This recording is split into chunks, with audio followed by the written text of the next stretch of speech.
Mansoor Delane's allowed catch rate was elite in 2026, and that metric is just the beginning of why he looks like a perfect replacement for Marshon Lattimore in Daronte Jones' secondary.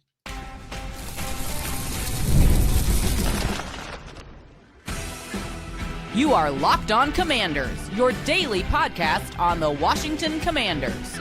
Part of the Locked On Podcast Network, your team every day.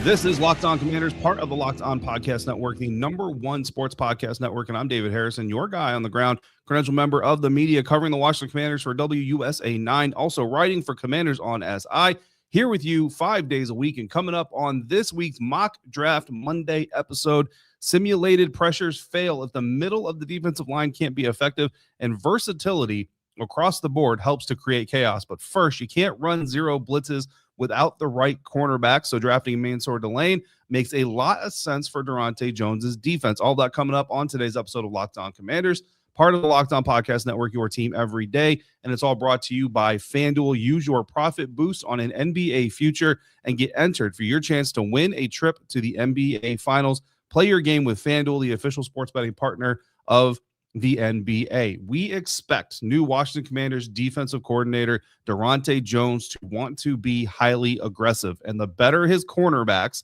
the more aggressive he can be. And for this Mock Draft Monday episode, that's kind of where we're going with our mock draft, starting it all off with LSU cornerback Mansoor Delane at number 7. Then we move on. We'll recap the entire class, then we'll go pick by pick here, but we move on. Number 71 in the third round, Anthony Lucas, edge rusher out of USC. Moving into day 3, tight end Joe Royer out of Cincinnati, running back J'Mari Taylor out of Virginia, defensive lineman Zxavian Harris out of Ole Miss, and then wide receiver Caleb Douglas out of Texas Tech. That is this week's mock draft class. And of course, we're operating off of the information that we have. The roster is not even close to being set. Free agency hasn't kicked in yet, so we'll see what the Washington Commanders do. But as we stand today, wanted to kind of take a look at this, the needs of the team. Obviously, you need pass rush, you need help. So in this scenario, we're hoping that in the offseason, maybe a little bit more edge help, maybe a little bit more pass rush help as well for the defense specifically. But starting off here with Mansoor Delane, really looking at him to kind of be that island pillar for Daronte Jones' secondary and his defense. Looking at some former player comps, I kind of wanted to add that little bit of a wrinkle in this week's Mock Draft Monday episode, looking at these players. I kind of look at Xavier Rhodes, right? Former Minnesota Vikings cornerback.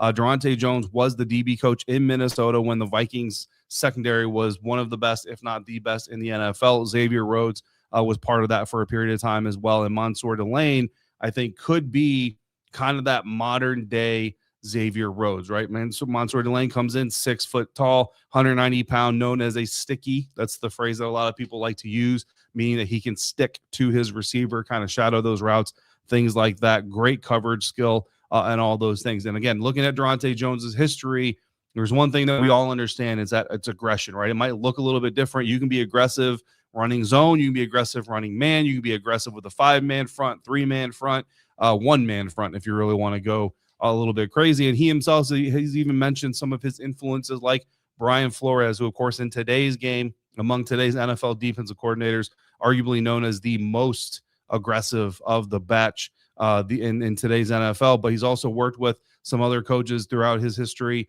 Coach Zimmer, Coach Anarumo, other guys who are also known to have aggressive streaks in him. And as we've seen, unfortunately, at times in Washington, but also fortunately at times across the NFL, that if you're going to be aggressive as a defense, you need to have the secondary behind that defensive front 7, those defensive linemen, those linebackers, to be able to cover. They've got to be able to cover up and match up against these receivers to allow the pass rush to get home, and also take advantage when the pass rush does get home. If the quarterback has to make a quick decision, has to make a hasty decision, take advantage of those opportunities, be aggressive, get after the ball. And that's kind of what Delane does in his best. He's described as a press bail master. He knows how to play press coverage. He knows how to bail off of it when he needs to. He has a really good demonstration of leverage on tape, knows how to jam. He's got fluid hips. And I think that's what you should expect to see this week at the NFL Scouting Combine. We're going to do another episode here later on Monday talking about some of the players who have to answer some questions at the NFL Scouting Combine.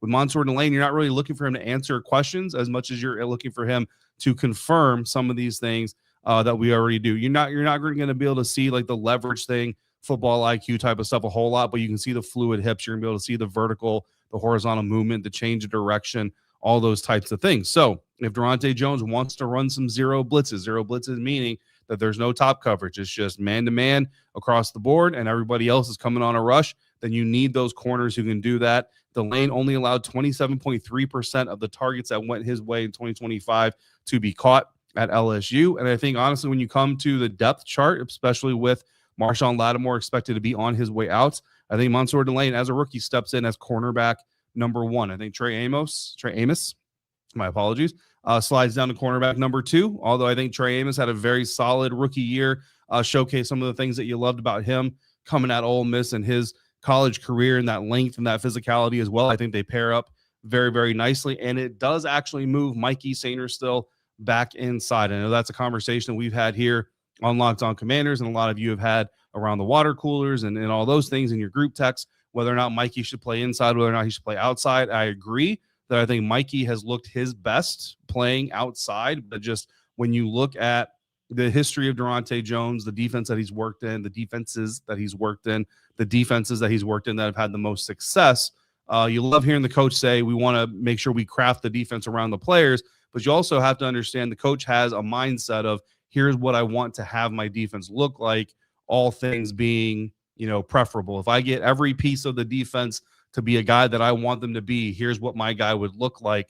And if you can get those players in there, then it just marries the two right up together. And I think that you want a long, physical press corner type of ball skill type of corner for a Daronte Jones defense. Mikey Sainristil certainly has the aggression, certainly has the internal competitive spirit to play in that type of a system, but just doesn't have the size, doesn't have the length, things like that. So I think Mikey Sainristil in a preferred Daronte Jones system fits better in the slot where he can cover, but he can also support the run, and he can also be used as a blitzer. I would expect Mikey Sainristil to be brought on blitzes a lot more starting in 2026 than we've seen in the first 2 years of his career. So moving Mikey Sainristil back inside, I think will actually help him a little bit, because now instead of Mikey just consistently being in coverage, quarterbacks will actually have to understand, is this dude coming on a blitz? Is he covering? Is he handing off? Is he doing this? Is he doing that? Right? There's a lot of different things that Daronte Jones can do with Mikey Sainristil. So it's not going to be returning to the slot in the exact same way we've seen him play in the slot the last 2 years, which I think most of us, again, who paid close attention to him in the slot would agree he's not looked as good inside as he has outside during his career so far. And truthfully, if you get Mansoor Delane, Trey Amos out here, and Mikey Sainristil moves back inside, and Trey and Mansoor can hold down their positions, but Mikey struggles, I mean, that just kind of happens sometimes. Not every pick gets to pan out, but I think Mikey would do a lot better inside under Daronte Jones than what we've seen from him doing inside under Joe Witt Jr. the last 2 years overall, and Dan Quinn, obviously, starting in week 11 of 2025. So that's our first pick of this week's mock draft. Mansoor Delane, cornerback out of LSU. But of course, versatility also helps create chaos on the defensive side of the ball, and chaos is exactly what I think the Commanders want to create under Daronte Jones. So Anthony Lucas's ability to bring pressure, but also drop in coverage becomes highly coveted in day 2. That and more coming up on today's episode of Locked On Commanders, part of the Locked On Podcast Network, your team every day. And this episode of Locked On Commanders is brought to you in part by TurboTax. Tax season doesn't have to take over your life this year. TurboTax is making it easier than ever to just hand things off and move on with your day. With TurboTax full service, you can have your taxes done by a local trusted expert, and you can connect with them in person, or you can connect with them online, whatever fits your schedule and your means the best. They'll handle everything from there, from your W-2s to your self-employment forms, and they will work to get you every deduction possible. You can then upload your documents, go about your day, and get your updates right there in the TurboTax app. It is a huge time saver, and it gives you real peace of mind knowing that an expert is handling it all for you for a limited time. You can have your taxes done by a local TurboTax expert for just $150 all in if a TurboTax expert didn't file for you last year. You just have to file by February 28th. So take taxes off your plate and get back to your life. Visit turbotax.com/local to book your appointment today. Thank you for making Locked On Commanders your first listen or view today and every day to the everydayers, those of you who come through for every single episode. A special thank you to you for coming through for yet another episode, this Mock Draft Monday episode again here today. The offseason doesn't exist for the Everydayer Club. Join the group chat to talk Commanders year-round and get every episode of Locked On Commanders ad-free. Go to lockedoncommanders.supercast.com or hit the link in the show notes to check that out today.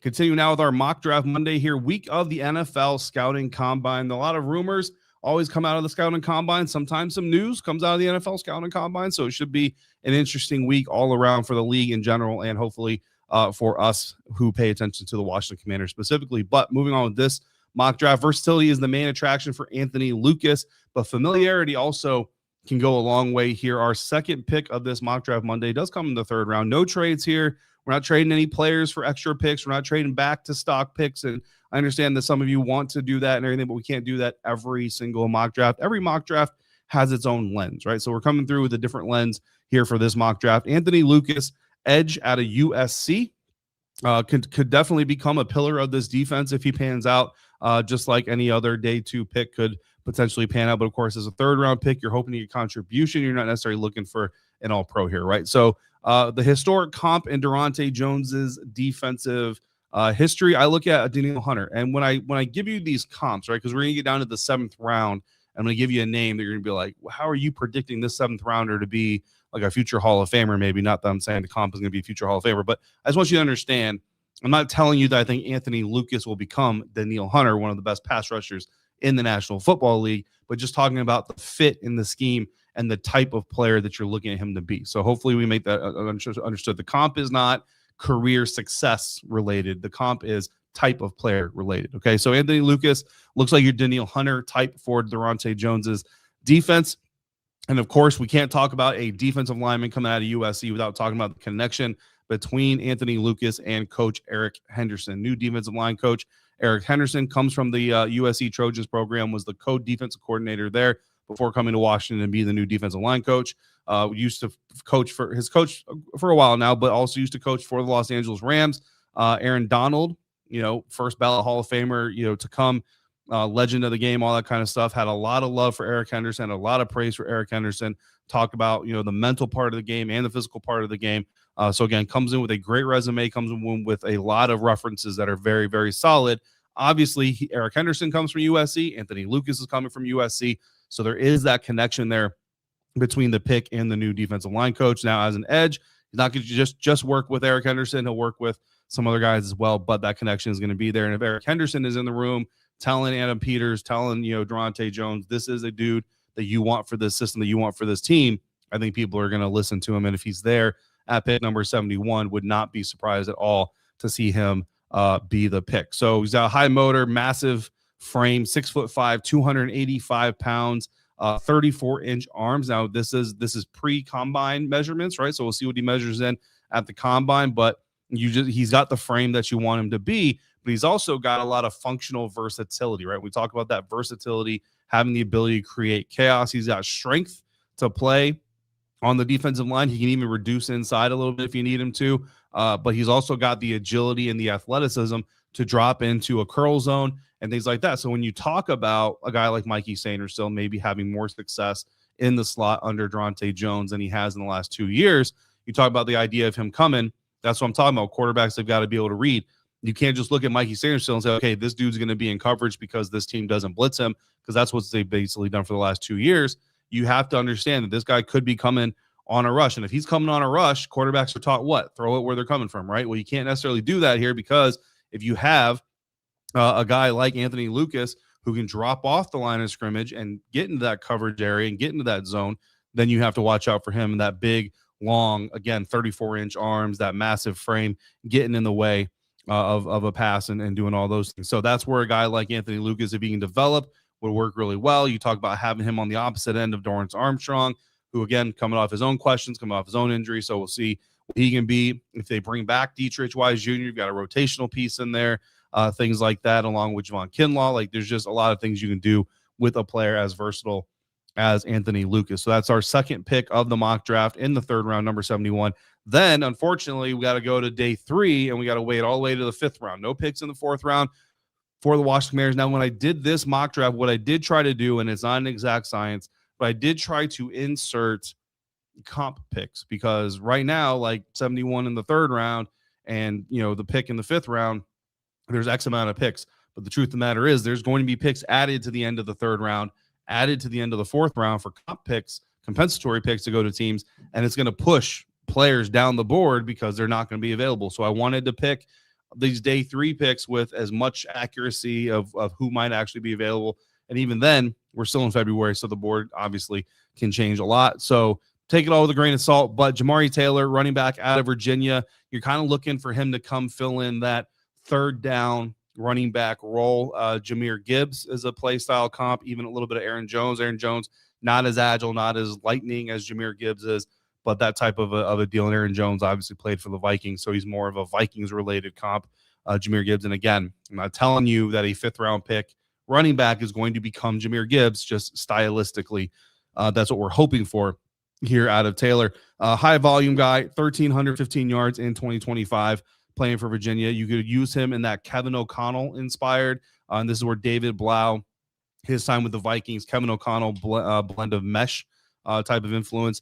Aaron Jones, elite receiver for the Minnesota Vikings, 43 catches, who can win one-on-one against safeties or out of the backfield against the slot. And then with the Lions, David Blau's other major influence, Ben Johnson. You got the Jahmyr Gibbs influence as well. I think on the depth charts, if Taylor becomes draft pick, obviously, we have to see what they do with Chris Rodriguez Jr. We expect them to bring him back, but Chris would be more of your power back.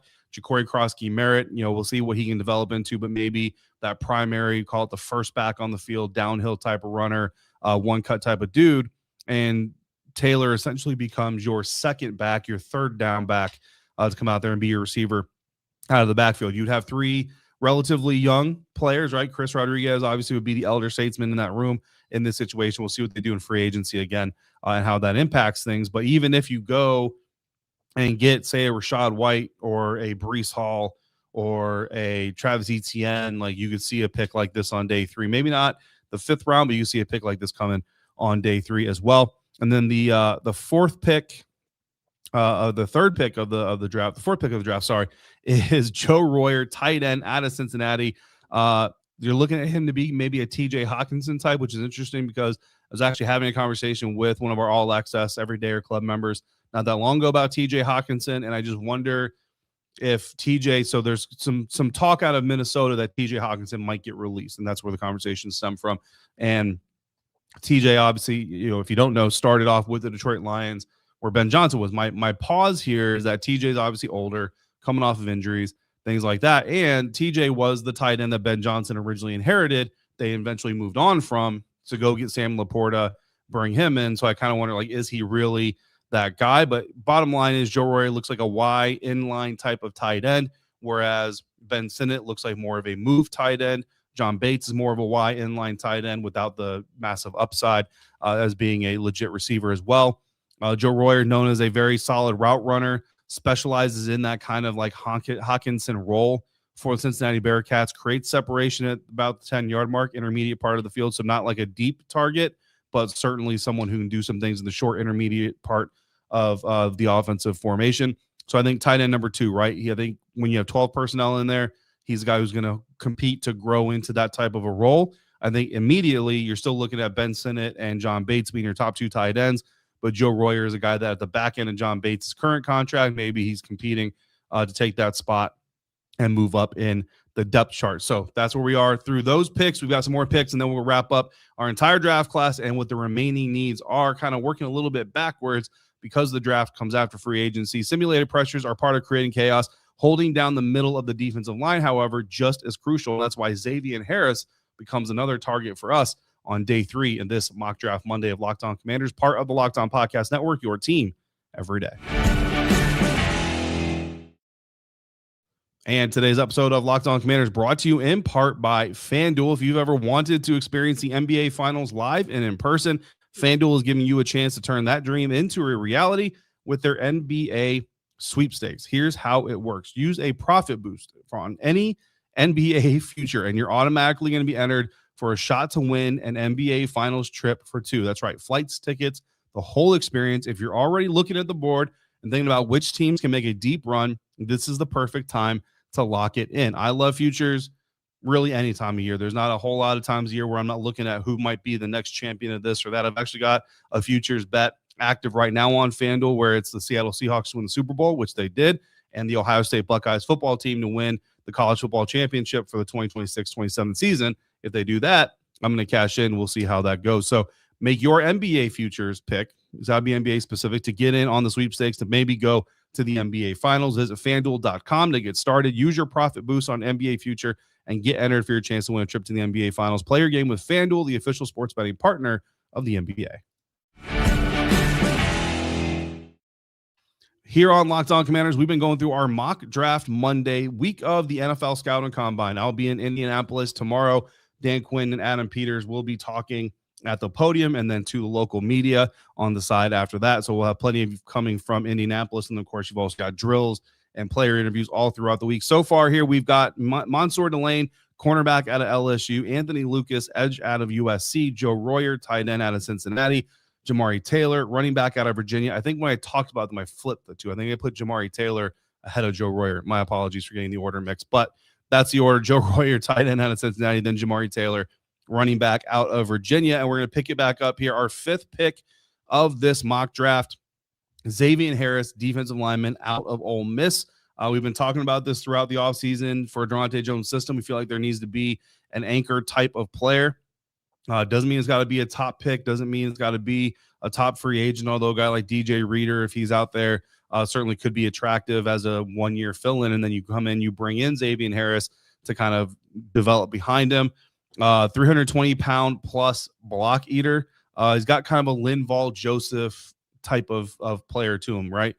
Zero tech anchor who commands double teams and in simulated pressures. That's what you need. You need the ability to really hold down the middle of the defensive line. And this is a guy who has the play style, has the build to develop into that kind of a guy. Again, if you get the most out of him throughout his career, that's what he could potentially turn into. Not expecting him to come in and be Linval Joseph right off the bat as a day 3 pick. Pick number 6, our final pick of the mock draft here, Caleb Douglas, wide receiver out of Texas Tech. When you talk about vertical spacing and a potential Ben Johnson-esque offense under Daronte Jones, Caleb Douglas is the guy who can kind of fill that Jamison Williams type of mold. That's the mold he kind of fits. You're talking about the lid lifter on the offense, the guy that pushes the defensive secondary back and opens things up underneath and opens up things in the middle. He's got the speed, knows how to hit the landmarks, stretches the defense. And this is where some of the West Coast, concepts are going to be able to kind of thrive in the David Blau offense. Obviously would be, wide receiver 4. I mean, if your current roster, Terry McLaurin, Luke McCaffrey, Jalen Lane, Caleb Douglas would project as your wide receiver 4, but that's just because you don't have Traylon Burks under contract, whatever free agents come in and all that stuff. So the depth chart projections, obviously very, very big grain of salt because a lot of roster moves to be made before we actually get to April. And that's part of the fun of this is we don't, Adam Peters mentioned at his end of season press conference, he wishes the draft came first and then free agency because, you do those things that way, build your roster through the draft, right? And then supplement with free agency. Typically you want to supplement after you build. But unfortunately in the NFL, you do free agency first. So given this mock draft, like for this mock draft to work, right? Because obviously if you just take these players right now, there's so many holes still. Like you can't look at a 7th round receiver and say, he's your wide receiver 4 and feel really good about your roster, right? So obviously you need some more players, specifically linebacker is a big question, right? You don't have Bobby Wagner back. Do you bring in Eric Wilson? Things like that. You got to bring in someone who can communicate the defense on the field. Is Jordan McGee really ready for that? Daronte Jones has no way of knowing that for sure. So is Ken Norton pounding the table in that room for Jordan McGee to wear the green dot? I don't think so, but I don't know. Wide receiver. Again, we just talked about it. You can't just bring in a 7th round rookie and say, boom, you're our wide receiver 4. You need that Amon-Ra St. Brown type of guy. The Ben Johnson offense runs through that power slot position with the Chicago Bears. He's looking like he's trying to turn DJ Moore into that guy. Amon-Ra St. Brown's that guy in Detroit. I think in Washington, there's some interesting options. We've talked about Luke McCaffrey playing that position. We've talked about Traylon Burks potentially coming back and playing that position. I've actually got another take on who could play that position coming up for you later this week that might be a little bit interesting. I think it's interesting. And then, of course, offensive line depth. You never have too many offensive linemen, do any more edges, things like that. So certainly plenty of holes still to fill win free agency if you're going to get a mock draft like this. But this week's mock draft, starting off again, priority number one was get that island defender so that Daronte Jones can be as aggressive as possible. At number 7, you're looking at a guy like Mansoor Delane, cornerback out of LSU, to be that guy. From there, still trying to address some of the other needs on the team. Pick number 71, Anthony Lucas, edge rusher out of USC. Number 145, tight end Joe Royer out of Cincinnati. 186, J'Mari Taylor, halfback out of Virginia.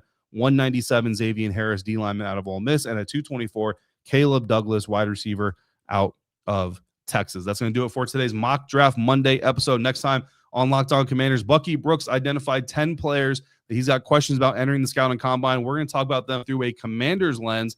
That's coming up before I hit the road to head out to Indianapolis. But we got so much more coming for you through the week, including coverage from Indianapolis. I will have conversations coming up after Adam Peters' press conference. I will also have a conversation coming up about Dan Quinn's press conference and so much more this week as we get through Scouting Combine week. So make sure you are subscribed and following along Locked On Commanders so you get all of the latest episodes. And if you never miss an episode, the Everydayer Club is built especially for you. Go to lockedoncommanders.supercast.com. You'll get access to the members-only Discord, ad-free episodes, and more. Also, for your next listen of the day, check out the Locked On NFL podcast twice per day on YouTube or on audio. And to the Everydayers, I see you. I appreciate you every single day. And I thank you again for coming through today. To everybody out there, thank you for helping to make Locked On the #1 sports podcast network in the world. And until next time, please stay safe, be kind to one another. We will talk again real soon right here on Locked On Commanders, part of the Locked On Podcast Network, your team every day.